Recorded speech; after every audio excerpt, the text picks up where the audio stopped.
In recent news with the Kansas City Chiefs, stadium negotiations are still in full swing, leaving fans wondering what the future holds for the home of the Chiefs, as Kansas and Missouri are both still very much in play.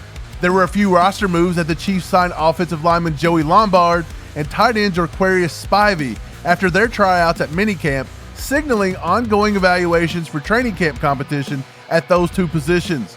Fans are buzzing because rookie left tackle Josh Simmons and star wideout Rashee Rice are expected to be healthy and ready to go for training camp. Offensive tackle Wanye Morris has been part of a trade speculation, but the Chiefs likely value his cost-controlled contract and experience, so he's probably not going anywhere. And of course, there's been plenty of talk about the Chiefs' passing attack, and if they can get back to being a quick strike, deep ball-driven, explosive offense. We've talked about all that news and more on all of our videos this past week, so if you haven't checked those out, go do that. But right now, we're going to go behind enemy lines.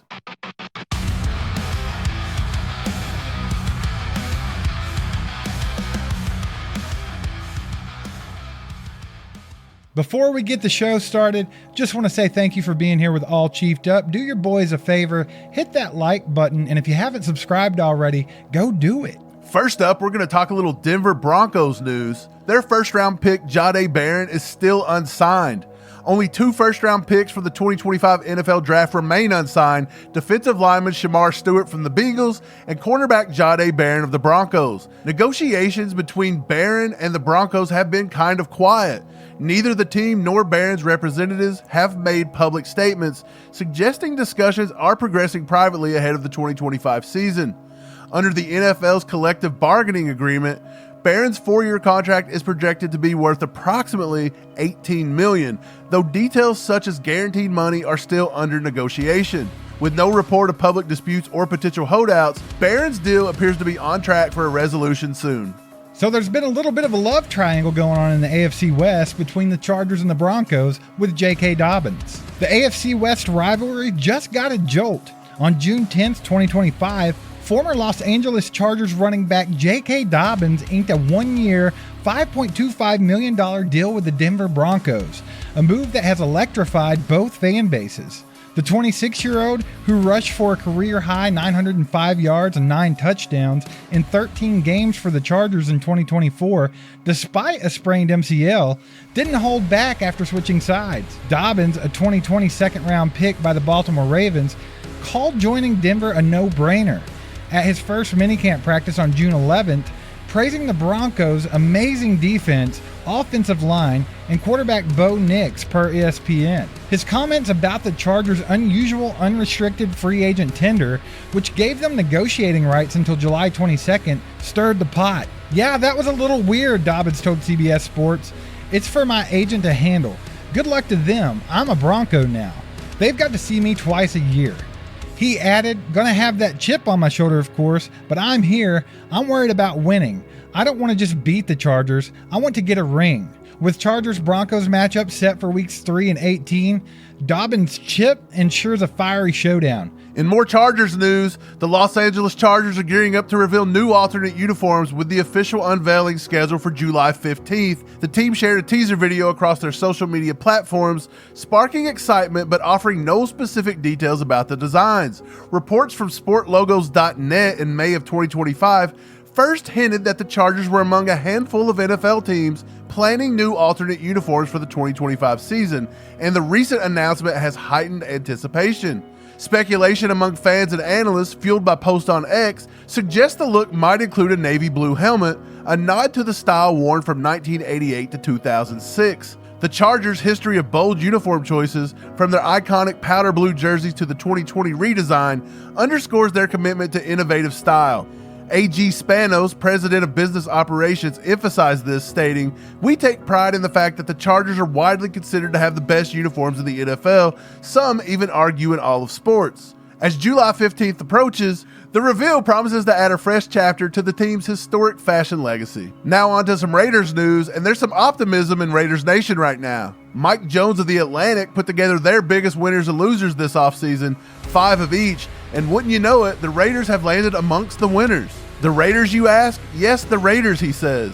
Yet another reset just might pay off in a big way, starting near the top where Tom Brady lured highly regarded Tampa Bay talent evaluator John Spytek to the desert to be general manager. The Raiders wanted Liam Cohen to be their head coach, but wound up with Pete Carroll, who, given the state of the franchise, is probably better suited for the job anyway. These two figures bring leadership and credibility. They found an answer at quarterback as well, trading for Geno Smith to solve the long-running need for the stability at that position, and then landed a potential difference maker in rookie running back Ashton Jeanty in the draft. They may not leapfrog either of their steadily improving division rivals, the Broncos and the Chargers, but the Raiders seemingly are looking at their most realistic shot at improving in a long time. The other four teams mentioned as winners, the Eagles, the Vikings, the Patriots, and the Bears.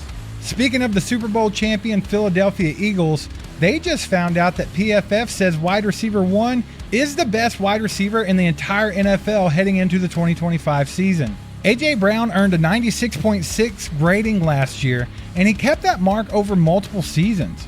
His mix of physicality, separation, and contested catch success is unmatched. For Philly, Brown's presence not only offers guaranteed production, but it demands attention from opposing defenses, creating more opportunities for Jalen Hurts and the rest of the offense. Linebacker Zach Bond said the Eagles' defense is miles ahead of where it was at this time last season, setting the tone for a repeat Super Bowl charge. This is encouraging news for the squad after losing Josh Sweat and Milton Williams in the offseason, both which played massive roles in the Eagles' Super Bowl run last season. Do you guys think the Eagles' defense takes a step forward or a step backwards this season? Let us know down in the comments below.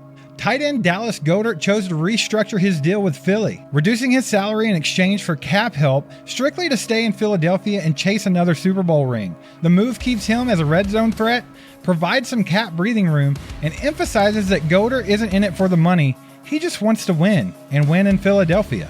Moving on to an AFC contender, the Baltimore Ravens. In a recent story, Yahoo Sports, I guess that's still a thing, has predicted the Baltimore Ravens to dominate the NFL this coming season.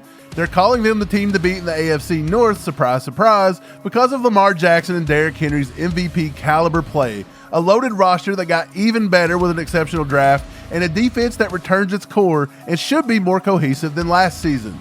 They're saying the Ravens will end the regular season with a whopping 16-1 record. We agree the Ravens will be a top contender in the AFC, but 13 wins seems more like a reasonable target for the team in 2025. That would be an improvement from last season, and they're going to be tested early against teams like Buffalo and Kansas City. Sticking with the Ravens, Deontay Johnson has decided to grace us all with his reason for refusing to enter a game for the team last season, which led to a fine and ultimately him getting shit canned. In a stunning confession, Johnson said, "They're like, Tay, we need you." I'm like, nah, I don't think it's I don't think it's a good idea for me, like, cause like I was thinking about like my legs. I don't want to go out there and put bad stuff on film. Right. And it's not like I didn't want to go in the game, but you gotta think like leading up to this point, I done been through so much and like you said, man, you were kind of checked out. I checked out mentally. I was like, whatever happens, happens. Like, I was just rolling with the punches at that time. So I told him I wasn't going in. I was like, I understand what you're saying, like, but I'm not finna go in. So I just sat on the bench. Great decision-making skills there, Deontay. Not putting bad stuff on film and only choosing to be a selfish locker room cancer has landed you a place on the bench of a notoriously bad franchise, the Cleveland Browns. Let's see if you can get through your one-year deal with them or if you'll be visiting the St. Louis Battlehawks by 2026. In other news, kicker and serial horny degenerate Justin Tucker has been suspended for the first 10 games of 2025 for violating the league's personal conduct policy in connection with his sexual misconduct investigation. 16 women accused Tucker of inappropriate conduct during massage therapy sessions from 2012 to 2016. Despite denying all those claims, the Ravens did release him in early May, calling it a football-driven decision after his worst season to date, missing 8 field goals and 2 extra points. Tucker could still sign, attend camp, and play preseason, but no paychecks until mid-November. That's going to set the kicker back around $2.5 million. That's a ton of happy endings. The Ravens are confident in moving forward with their young kicker, Tyler Loop, and praying to God that he too didn't attend Deshaun Watson's School of Massage Therapy. You work hard, you play hard, and we know Chiefs Kingdom cheers hard. And when you do that, it's obvious you work up a little stank. You don't have to walk around smelling like Bigfoot's Grab yourself some MANDO full body deodorant or some MANDO whole body deodorant spray. They even have whole body deodorant cream. You have no reason to stink. We absolutely love MANDO, and that's why we partnered with them to bring their goodness to you. There's 4 scents. This bourbon leather here is fantastic. They also have Clover Woods, Mount Fuji, and Pro Sport scent. So do you want to try America's #1 whole body deodorant formula? Of course you do. You can find them at Walmart, Target, and other retailers across the country. But for the best deals, go to shopmando.com. You can pick up a MANDO starter pack. It's absolutely perfect for new customers. It comes with a solid stick deodorant, cream tube deodorant, 2 free products of your choice like a mini body wash or deodorant wipes, and you get free shipping. Free shipping is huge. Smell fresher, stay drier, and boost your confidence head to toe with MANDO. Moving on, the Bengals rookie edge rusher Shamar Stewart remains unsigned, and sources indicate he's willing to miss training camp if he doesn't get a deal to his liking. Stewart was a combo athlete from Texas A&M, and the Bengals selected him in the first round of the draft in April.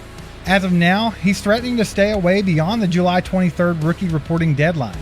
Risky move for a guy that hasn't played a single snap in the NFL, missing reps, installs, and building chemistry. However, the Bengals front office is reportedly playing tactical holdout games, which could cause their young talent to fall behind in development. Might not be the best idea while also playing chicken with Trey Hendrickson. Speaking of Trey Hendrickson, his agent has issued a stern warning to the Bengals. He's skipping workouts, minicamp, and more until they match the market.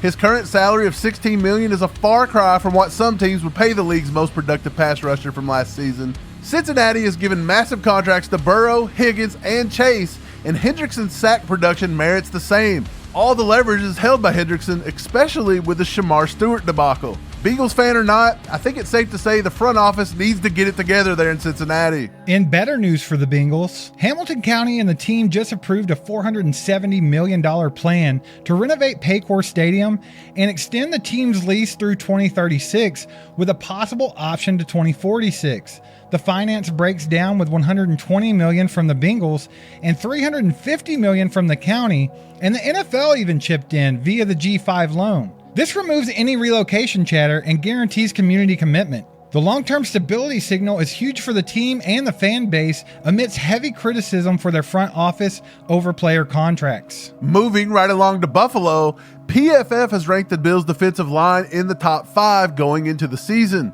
Not because of one superstar, but because of depth that earns them some serious respect. Greg Rousseau imposes consistent pressure, and now Joey Bosa is set to join that front. A top 5 D-line could radically impact the Bills' season and would be a huge asset to a team that's still seeking playoff success. However, Joey Bosa has been dealing with a calf injury. He stayed on the sidelines throughout minicamp and has attended a private rehab with the hopes of being full strength by training camp. Strains can linger and lead to even worse injuries, but the Bills are being prudent, saying he could return by July. If he's back early, he'll be a game changer opposite of Rousseau. In a fun story, Bills wide receiver Keon Coleman exploded for 60 points at Bills teammate Damar Hamlin's Chasing M's Foundation celebrity basketball game at Duquesne University's Cooper Fieldhouse in Pittsburgh on Saturday, showcasing the athleticism that made him a dual sport athlete at Michigan State. While showing his dominance on the court, Coleman still has a lot left to prove on the football field this coming season for Buffalo. Can all that athleticism translate to contested catches and sideline grabs? Let us know in the comments. That's going to wrap it up today. Thanks for commenting on the video and sharing it with a friend. We'll see you next time. Go Chiefs.